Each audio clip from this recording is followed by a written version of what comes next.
Thank you very much, Mr. Speaker. My question is for the Premier. The outbreak at Hamilton Wentworth Detention Centre is only getting worse. Right now, there are 63 cases of COVID-19 at the jail, making it the worst outbreak in Hamilton.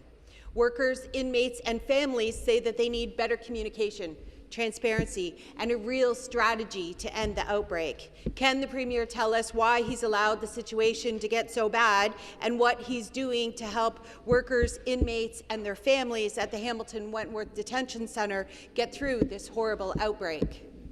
The Solicitor General. Well, thank you, Speaker. You know, I think we all appreciate and understand when there is a COVID outbreak, how challenging it is for friends and family, which frankly is why we must continue to adhere to and respect the health advice. Specifically related to the Hamilton Wentworth Corrections Centre, we are working directly with the Hamilton Public Health Unit. They are ensuring that we have all of the information, and we are sharing that with our staff, corrections staff. They are doing an exceptional job during challenging times. We know that when there are positivity rates in the communities, it travels. It travels into our long-term care homes, it travels into our hospitals, and yes, it travels into our corrections facilities. So I think at the end of the day, what it reinforces is how critically important it is that we continue to respect and adhere to the health advice. Thank you. Supplementary question.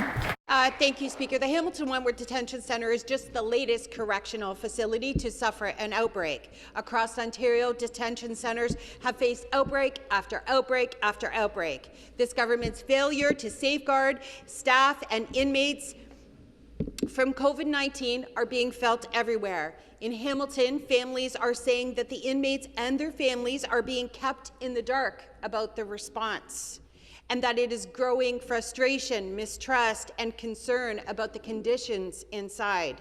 These families are desperately demonstrating outside the jail in protest to this situation.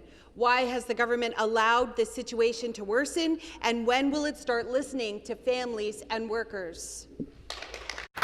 The Solicitor General.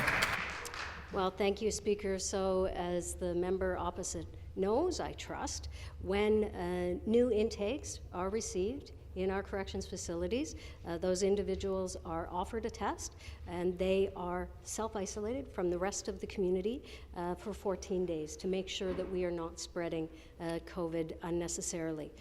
You know, again, I have to say that the work that our corrections officers, the work that is happening within those facilities continues. Yes, it is challenging in congregate settings, which frankly is one of the very important reasons why we have said congregate settings need to get the vaccines as soon as the supply is here. We are putting that work in place. In fact, the Kenora Jail has started to vaccinate their corrections officers last week. So we are continuing to do that work. I am working, as I said, directly with the Hamilton Public Health Unit, and we will continue to ensure that staff, family, and inmates are protected. Thank you.